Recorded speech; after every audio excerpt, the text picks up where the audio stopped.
Donc c'est pas de cet ordre de la pensée. C'est ailleurs que ça se passe, c'est d'un autre ordre. Et là, on parle spiritualité, enfin. C'est marrant parce que je vois qu'on confond souvent le mouvement intellectuel, mental, avec le mouvement spirituel.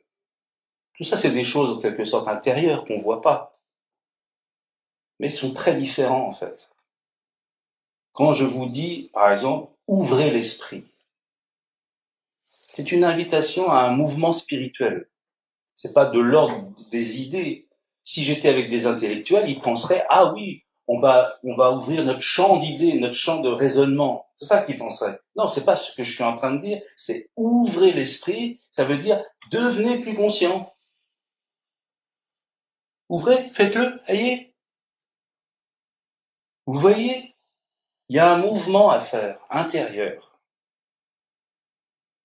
Voilà ce qu'on n'adopte pas. Ouvrez et le fermez pas. Vous allez voir, vous êtes tellement habitué à tourner que vous allez recommencer. Vous pouvez pas vous empêcher de penser. Et après, en effet, une sorte d'addiction. Et ça veut dire qu'on n'est pas spirituel, en fait. Tous nos mouvements étaient intellectuels, jusqu'ici. Vous voyez la différence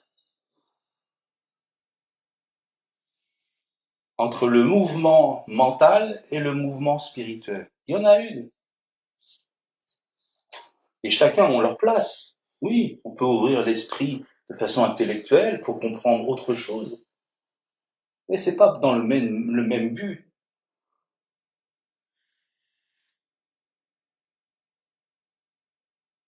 De même que la dernière fois, j'ai parlé de reculer dans sa conscience.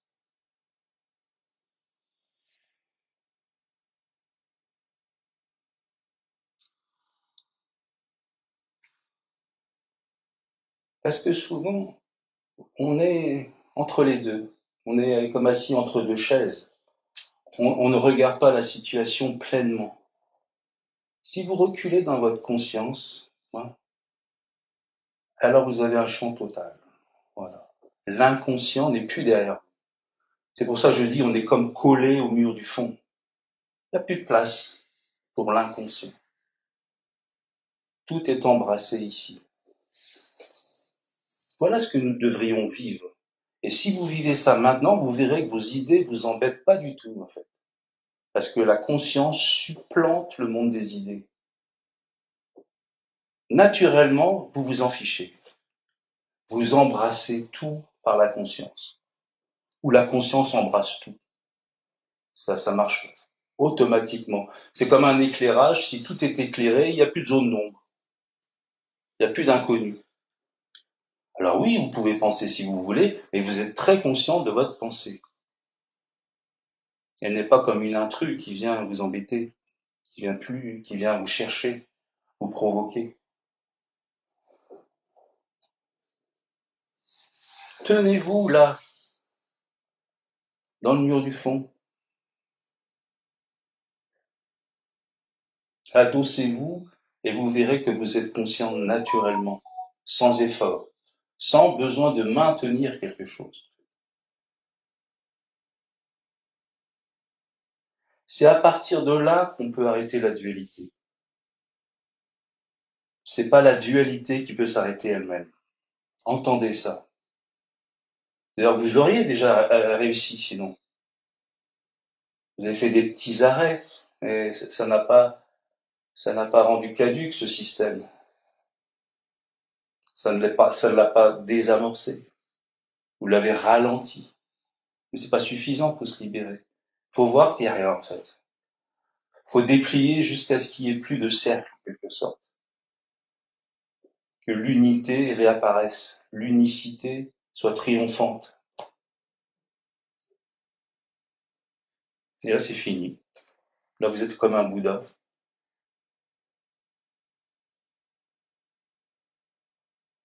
Et vous vous dites, mais j'ai toujours été comme ça. Eh oui, on a toujours été comme ça.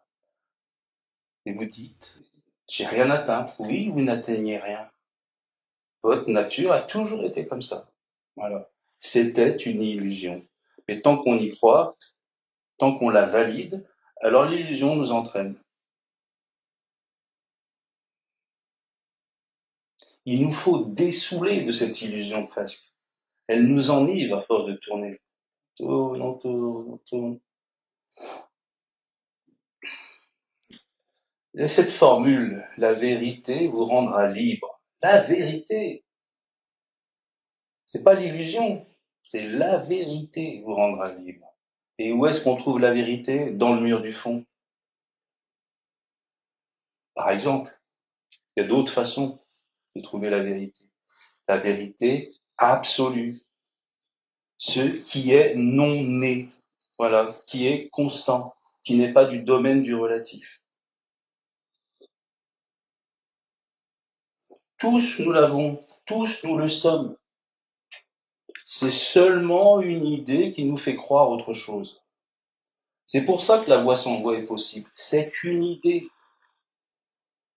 On va pas ériger une idée en une voix à laquelle on va arpenter toute notre vie. Ça n'a pas de sens. Déjà, on a arpenté, là, jusque là où on en est, on a arpenté l'illusion.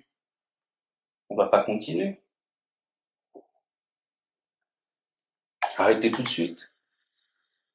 J'ai pas fini de vous dire d'arrêter, hein. Arrêtez. Et voyez ce qui reste, et c'est bon. Je devrais même pas dire ça. Je me dis, mais c'est pas croyable.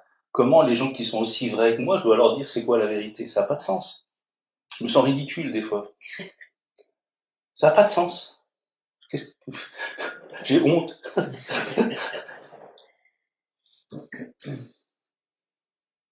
Vous voyez bien comment le doute duel vous empêche d'être dans l'évidence. Et pourtant, elle est là. Moi, je vous vois en vérité. Je vous vois pas en illusion. Votre illusion, je la vois pas. Elle vous appartient. Elle est subtile. Elle est interne. Elle est de l'ordre des idées. Elle est de l'ordre des croyances. Moi, je vois des êtres.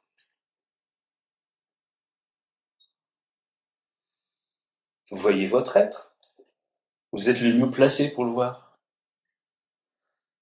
Pour l'exprimer même. Cet être, il est la source. Voilà. Il est le non-né. Il est le divin. L'immuable, l'immortel. Appelez-le comme vous voulez. Il est la source.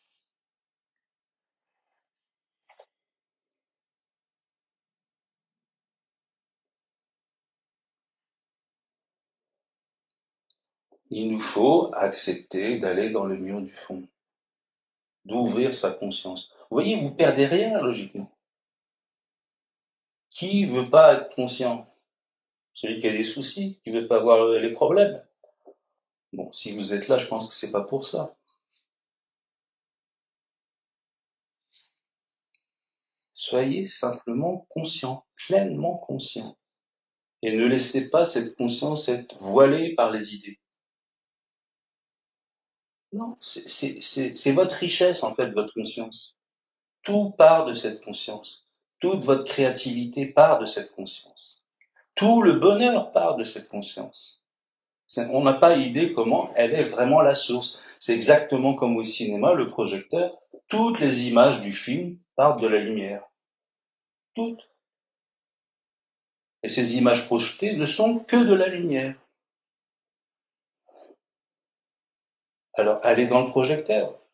Là aussi, c'est une autre façon de dire le mur du fond. Allez dans l'ampoule. Si vous avez le cinéma, vous avez l'ampoule, automatiquement. Choisissez votre camp. Et restez-y surtout.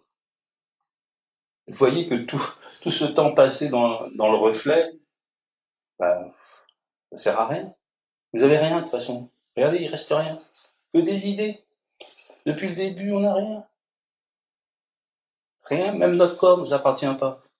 Demain, voilà, vous tombez malade, allez, ça vous appartient plus. Qu'est-ce qu'on a vraiment? C'est ça la bonne question. Si vous voulez pas souffrir, demandez-vous ce que vous détenez vraiment. Eh ben, on a ce que l'on est. Tout bête. Mais comme on veut pas être, eh ben on le voit pas. Donc on pense qu'on n'a rien. Comprenez? C'est ça, paraître. C'est pas être, c'est paraître. Si vous êtes dans le mur du fond, dans l'ampoule, vous êtes à la donf. C'est là que je dis, je suis pété de thunes. Vous savez, ça jaillit, c'est jaillissant en fait. C'est vraiment la vie à sa source, non compromise par toutes nos histoires. Vous êtes frais, neuf. C'est vraiment l'eau qui sort de la roche, là, vous voyez, comme ça, toute belle, pure. C'est comme ça quand on est dans le mur du fond.